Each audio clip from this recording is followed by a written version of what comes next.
അപവാദം പറഞ്ഞില്ലെങ്കിലല്ലേ അത്ഭുതമുള്ളൂ. നീലകണ്ഠന്റെ സ്വഭാവം അത്രയ്ക്ക് പ്രസിദ്ധാണല്ലോ. അനുഭവിക്കണ്ടേ, ദൈവനിശ്ചയായിരിക്കും.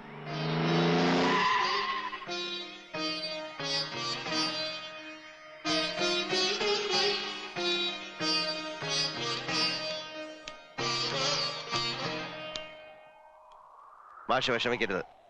ഇനി ഒരുത്തനും ഏഴിലക്കരയിൽ വാ തുറക്കില്ല.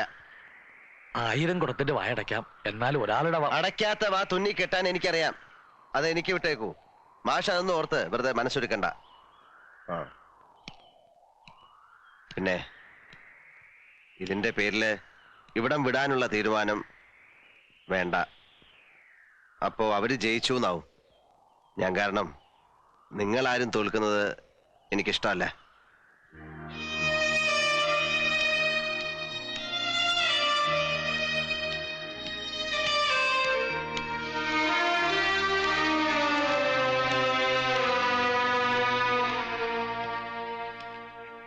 എഴുത്തച്ഛനെ അമ്മ അയച്ചതാ.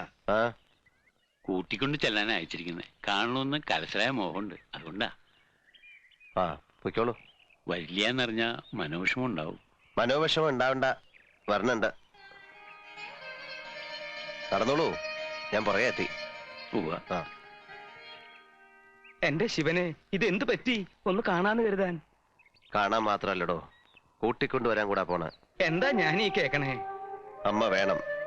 അമ്മ ഇവിടെ ഉണ്ടെങ്കിൽ പത്തായപ്പുരയെ താമസിക്കുന്ന പെൺകുട്ടികളെ പൂശാൻ കൊണ്ട് പാർപ്പിച്ചിരിക്കുകയാണെന്ന് ഒരുത്തനും പറയില്ലല്ലോ. പിന്നെ കൂടെ പൊറുക്കാൻ കരളുറപ്പുള്ള ഏതെങ്കിലും ഒരു പെണ്ണി ലോകത്തുണ്ടെങ്കിൽ 4 ആൾ അറിയെ വിളിച്ചോണ്ട് വരണം. ഈ പെണ്ണുപിടിയം പട്ടം ഒന്ന് മാറ്റാൻ പറ്റുമോ നോക്കണമല്ലോ. എനിക്കിനി മരിച്ചാ മതി. അരുതാത്തത് പറയാടോ.